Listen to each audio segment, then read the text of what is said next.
certainly through June and July, I was extremely happy with what the Pirates were doing. Anytime there was any kind of semi-panic, and you weren't upset at the trade deadline. I totally agreed with what they did at the trade line, which was nothing. I did not want them trading Polanco and Tyon. In my opinion, they were untouchable because I think they're going to be huge parts of what the Pirates are going to do in the next 2 or 3 years. So I did not want them trading them for short-term benefits this year.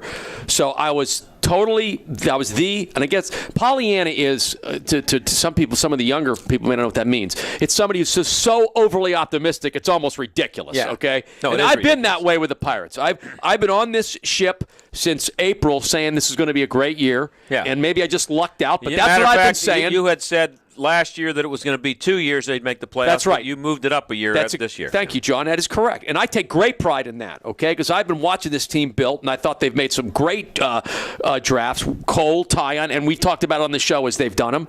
And I've liked, I love Polanco. Absolutely love him. The guy's going to be a superstar. I think I love Marte. I think he is a superstar in the making.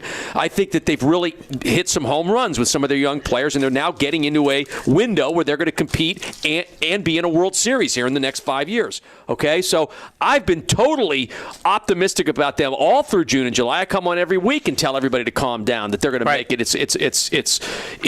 I'm not worried at all. And so for the first time this year, I tweet I'm worried, and I get this from Mike Vakovcan. I'm sure I tweet.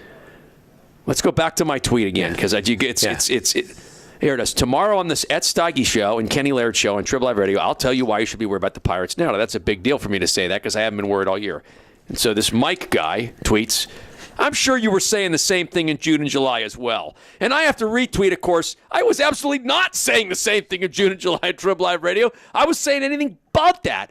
So, I guess. But I think you're a little bit overly sensitive to someone challenging your tweets. Yeah, but I wouldn't say that to Mikey. I wouldn't tweet him and say, I'm sure you were like, saying the Steelers stink. I mean, because I wasn't listening to Mike. Yeah. See, he obviously wasn't listening to me. So, if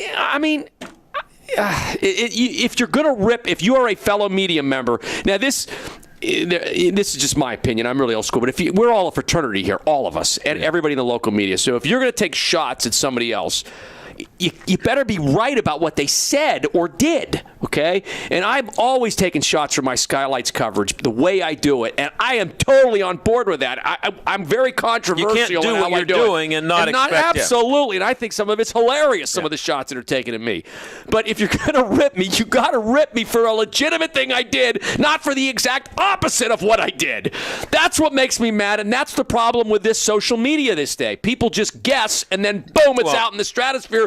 Then boom, this is not legitimate criticism coming from a guy who's supposed to be in journalism. That is not legitimate criticism. Okay, we've established. And he said, that. I'm sure. He didn't say I'm guessing. He said, I'm sure. I think that's you sarcasm. were saying the same thing in June and July as well. All right. So that's you've established that you disagree with what he said and the fact that he said it. Yeah, it's wrong. Good. This is Twitter. So, there's a problem with one of the problems with social media, and I include in that texting and email.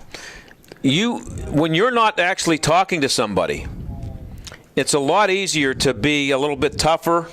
And maybe you don't even necessarily mean to come across the way that you do, but because of when it comes to Twitter, you can only use 140 characters. Yeah, that's really cumbersome, yes. Yeah. And with texting, you're kind of doing it quickly, and once you text it, you can't get it back. Right, that's the amazing thing about texting. But it sounds more abrupt. Correct. More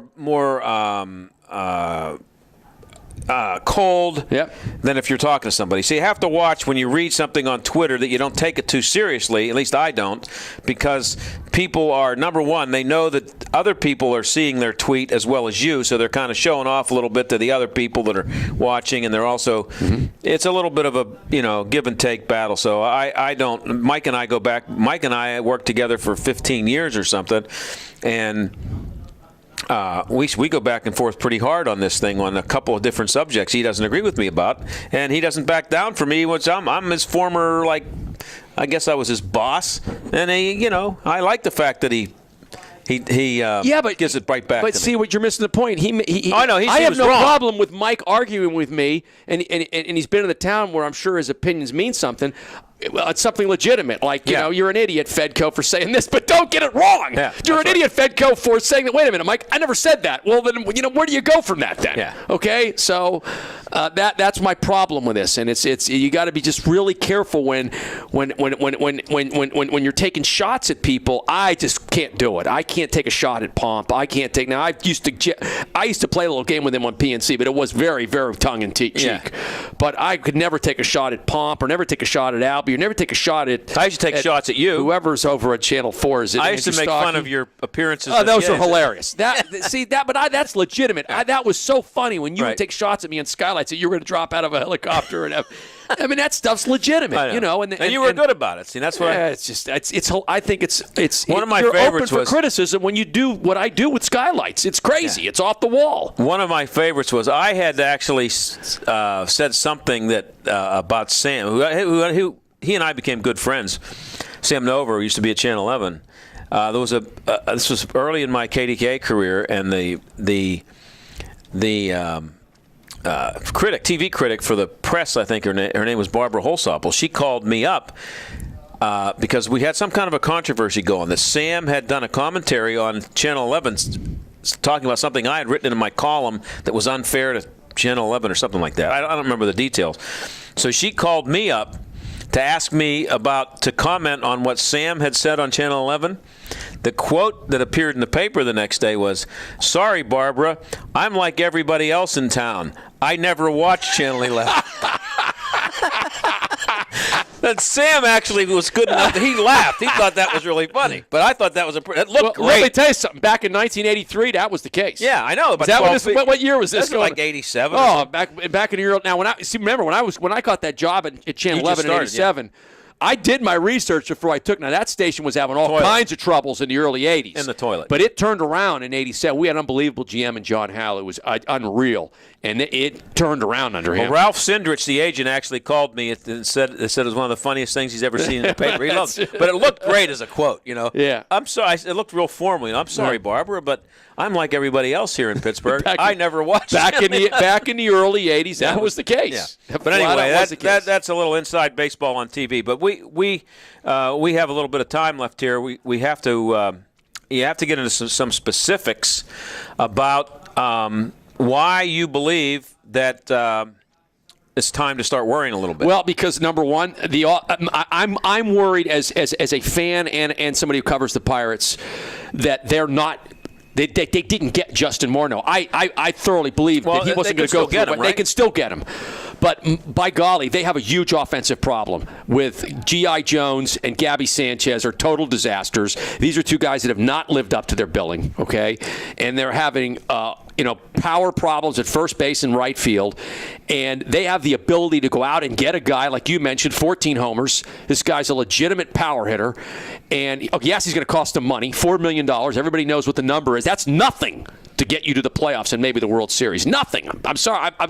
It's hard for me to spend their money. But by golly, John, they're selling out every time over there now. So they can't use money as an excuse anymore. $4 million is a drop in the bucket. But I want to just put that $4 million in perspective, okay? They get $12 million a year for TV. $4 million is 1/3 of their TV money to give. I'm not saying that they shouldn't do it, but they get $12 million for TV for the year from Root. From what I understand. That's 1/3 of all of their TV money to give the one player for 6 weeks. You got to spend money to make money, though, John. And if they make the playoffs, I'm just being the devil's advocate. If they make the playoffs, which I still think they're gonna, if they make the playoffs, they're gonna see an unreal dramatic increase in tickets next year, even over this year, which was phenomenal. Yeah. Okay, and they're the darlings of baseball. Although they did a lot this weekend to try to dispel that, they get on national TV and they absolutely are horrendous, and then they do what they did yesterday, which I think is they were national TV. Right, 15, that was a terrible game on Saturday, but those games happen. Yeah. The Saturday games happen. The Sunday game was indicative of why this team may, and I'm not predicting they will. I'm not. I still think they'll make the playoffs. But why they may collapse is what you saw Saturday. 13 straight innings of not scoring, 3 anemically the last 3. How about going down looking on 3 strikes? That is unacceptable in a pennant race. Who did that? Sanchez did it.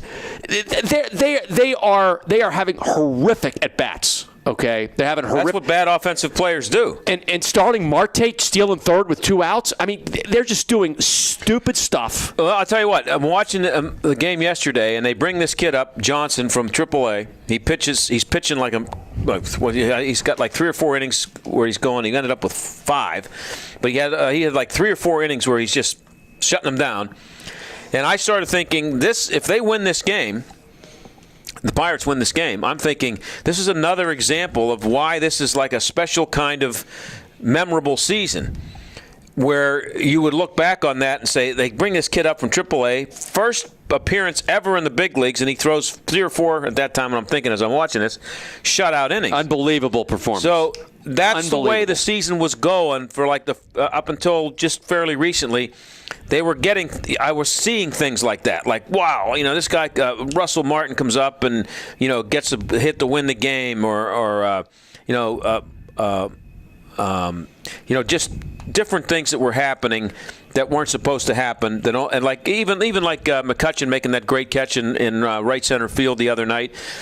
Last year, that ball is another foot to the left and goes back to it was just everything was working for him. I thought that was about to become one of those moments yesterday. If they had won that game, because this kid comes up and pitches, 4 shutout innings, if they had won it in the 11th inning or something, that would have been an unbelievable story. But